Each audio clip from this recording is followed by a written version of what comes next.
it's Ron here at Ron's Riding and Repairs.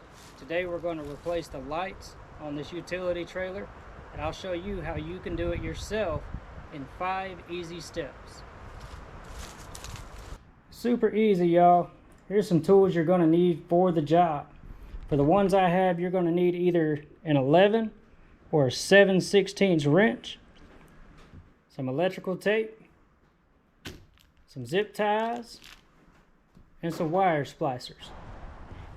Step 1, we need to remove the old lights. You can see over here on this driver's side, this thing has been beat up. I think I've backed it up into a tree maybe 4 or 5 times.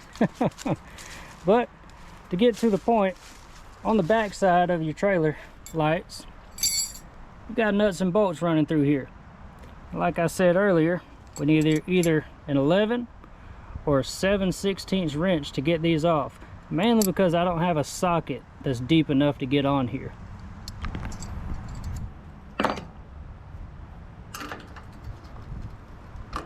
You shouldn't have to twist it the whole time. You just get it loose with this wrench here,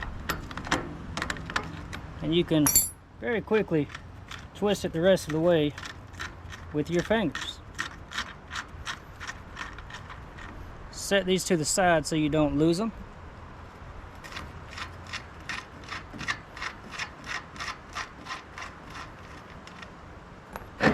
Just like that, she's off. One of those other tools I told you would need for the job, wire splicers. We're going to cut these right here in place, and then we'll just splice the new ones in their place.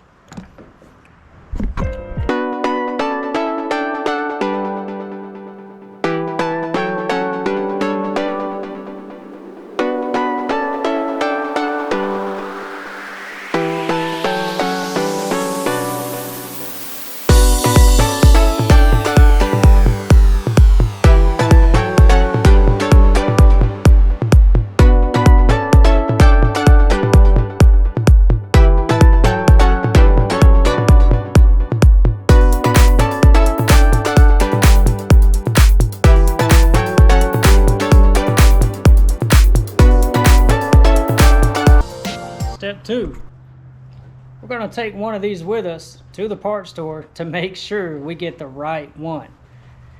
Nothing's worse than ordering the wrong part or going to the store without it as a reference, coming back home ready to get the job completed, and Lord behold, you got the wrong one. But before we get to that, let's take those nuts out of our pockets so they don't end up in the laundry and we have to sleep in the doghouse tonight. Let's just set them right here on this table.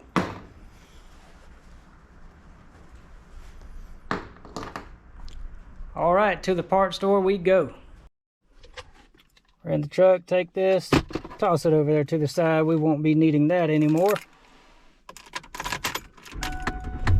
Voila, and a Ford, start it up. She's gonna get me through another day. And we're back already. Just kidding. Forgot my wallet, had to turn all the way around once I was halfway there. Make sure you take your wallet.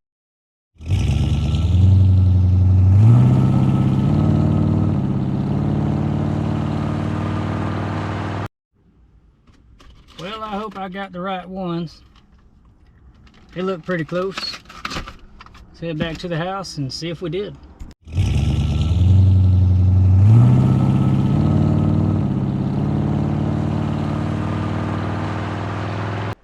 We're back from the store. Let's take inventory of what we've got before we go and put on the new lights. So we've got the light assembly. Comes with the bulb inside, the reflector on the other side. We've got enough wire on here to splice it to the old wire.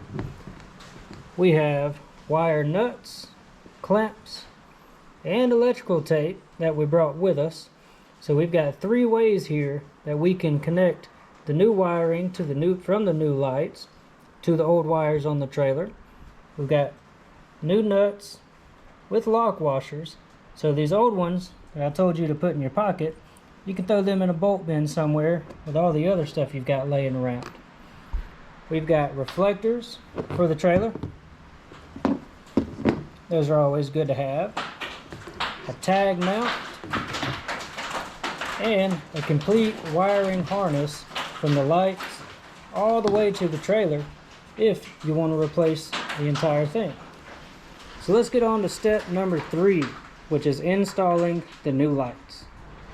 So we're going to install these new ones in the same order that we took the old ones off. Those bolts should line right up with the holes here. Now we've got to dig out our new nuts and lock washers from our pocket.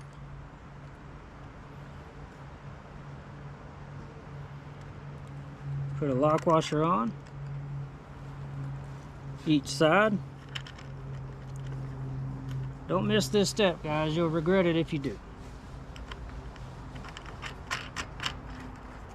Just get them finger tight for now. And once you've got one of them on there, you can let go of it and free up that other hand. Now we're going to tighten them all the way down. Now we started off with either an 11 or a 7/16. These new ones come with a 10mm size nut. So if you can find that somewhere in this dimension, grab that and snug these down. Now this doesn't require a torque wrench or anything like that, so just get them nice and snug to where you feel like they're not going to fall off. Let's go do the other side. One thing I didn't mention on the other side, when you're putting these new lights on, make sure your reflectors on the side, if you have them, are pointing towards the outside of the trailer.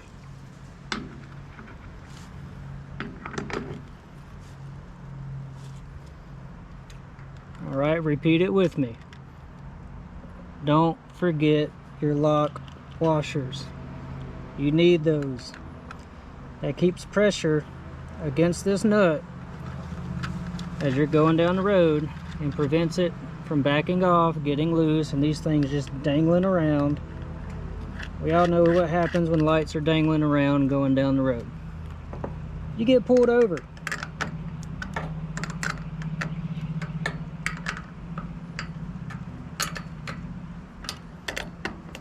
Alright, these things are getting there. They're getting nice and snug. We're on to the second part of this step, number 3. Just splicing these new wires to the old ones. To start, we're going to cut off about 1/2 inch or so from the end of the new wires. Now they come with these ends that are already cut. That's not nearly enough for me. Let's cut these old ones down the middle and just easily tear them apart. Make sure we have a brown and a yellow, and we do. Let's cut about 1/2 inch off of these. If you cut a little bit more, don't worry. Once you get them all the way cut, you could always just snip them right where they're at and have the right length. So to save yourself some trouble later on, let's double check these. Make sure the one with the brown stripe is going to the brown wire.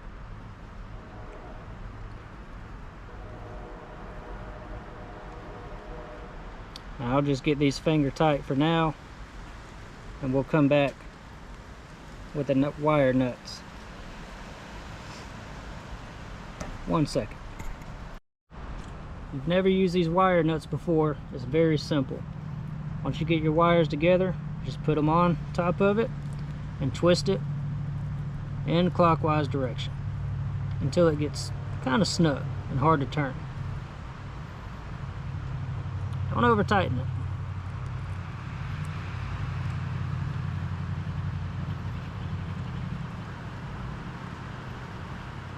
And you might have one that wants to fight with you. If that's the case, just snip off that hard point on the end there and redo it. No big deal. Nice and tight now. We've got wire nuts on here. It's going to keep a strong connection between these two wires, and that's not going to rattle off. We'll do the same thing on the other side, but it's self-explanatory. You don't need to see me do that. Well, they're not working. I've double checked the wiring on here.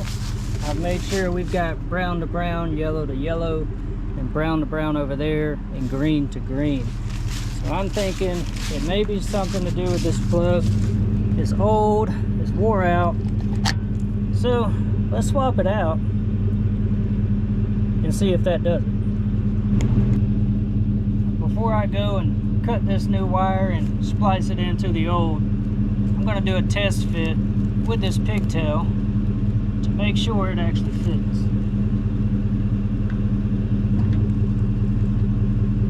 And it does. We've got a nice snug fit. She doesn't come out too easily. So we'll go ahead and get this ready to be installed. Got our new wire and our old. If you can see, there's no telling where this thing is messed up at in here. But the important thing here is to make sure we have about the same length of wire. So let's put them right next to each other, and we'll give it about an extra inch or so, just so we know for sure that we have enough. We have got the new pigtail wired up. It's not going to stay like this. We're not to that step yet. We're still on step number 4, which is testing. We've got it plugged up and the lights turn on. Let's see if it works. All right. So we have running lights on both sides. Let's test the blinkers, the brakes, and the hazards.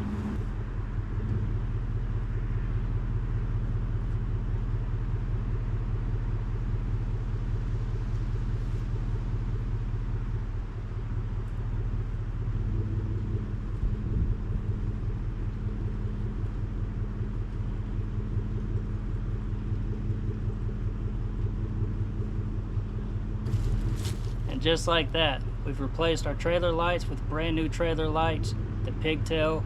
We've tested them, they've worked. So that is completed step number 4.